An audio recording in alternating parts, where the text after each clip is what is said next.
Perkenalkan, nama saya Ria Puspitasari dari SDN Tanjung Baru 03, CGP Angkatan 11, Kabupaten Bekasi. Saya akan memaparkan dari kesimpulan dan refleksi pemikiran Ki Hajar Dewantara, Modul 1.1 Koneksi Antar Materi. Menurut Ki Hajar Dewantara, pengajaran merupakan proses pendidikan dalam memberi ilmu untuk kecakapan hidup anak secara lahir dan batin. Pendidikan pada hakikatnya merupakan tuntunan di dalam hidup tumbuhnya anak-anak. Adapun maksudnya, pendidikan yaitu menuntun segala kekuatan kodrat yang ada pada anak-anak itu, agar mereka sebagai manusia dan sebagai anggota masyarakat dapatlah mencapai keselamatan dan kebahagiaan setinggi-tingginya. Apa yang Anda percaya tentang murid dan pembelajaran di kelas sebelum Anda mempelajari modul 1.1? Sebelum mempelajari modul 1.1 tentang pemikiran Ki Hajar Dewantara, pembelajaran yang saya lakukan yaitu 1. Transfer materi pelajaran. Yang kedua, menilai murid dari aspek kognitif saja. Yang ketiga, ketuntasan dalam penyampaian materi lebih penting daripada memahami karakteristik murid.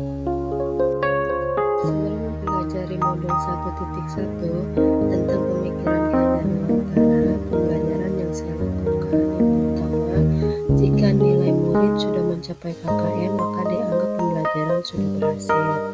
Yang kedua, murid sebagai objek pembelajaran.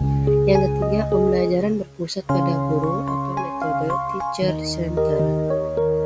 Sebelum mempelajari modul 1.1 tentang pemikiran Ki Hajar Dewantara, pembelajaran yang saya lakukan tidak mempedulikan murid saya paham atau tidaknya. Hanya meminta siswa menghafal materi saja. Banyaknya mengeluh dan merasa gagal jika banyak murid yang tidak tuntas dalam pembelajaran. Kemudian, apa yang berubah dari pemikiran atau perilaku Anda setelah mempelajari modul ini?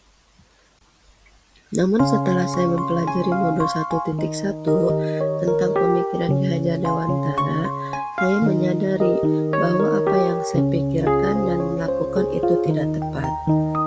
Setelah mempelajari modul 1.1 tentang pemikiran Ki Hajar Dewantara, saya menyadari ada 6 aspek pembelajaran. Yang pertama yaitu kognitif, yang kedua afektif, yang ketiga psikomotor, yang keempat sosial, yang kelima budaya, dan yang keenam spiritual.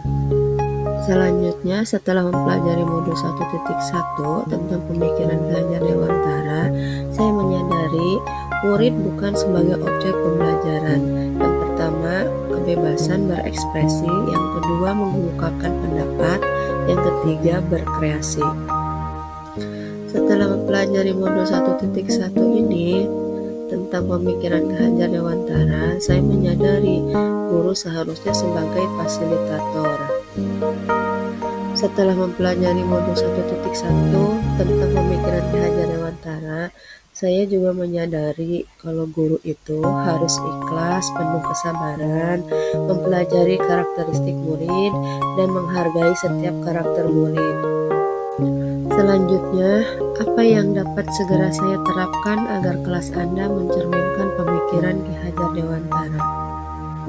Yang dapat segera saya terapkan dalam pembelajaran di kelas antara lain, saya harus 1. Merancang pembelajaran yang interaktif, kedua, menerapkan pembelajaran abad 21, yang ketiga, pembelajaran tidak lagi menuntut tetapi menuntun, yang keempat, berusaha menjadi teladan, yang kelima, harus mengenali karakter dan latar belakang murid. Demikianlah pemaparan dari saya. Semoga video ini menginspirasi Bapak dan Ibu pejuang pendidikan. Salam dan bahagia guru penggerak. Wassalamualaikum warahmatullahi wabarakatuh.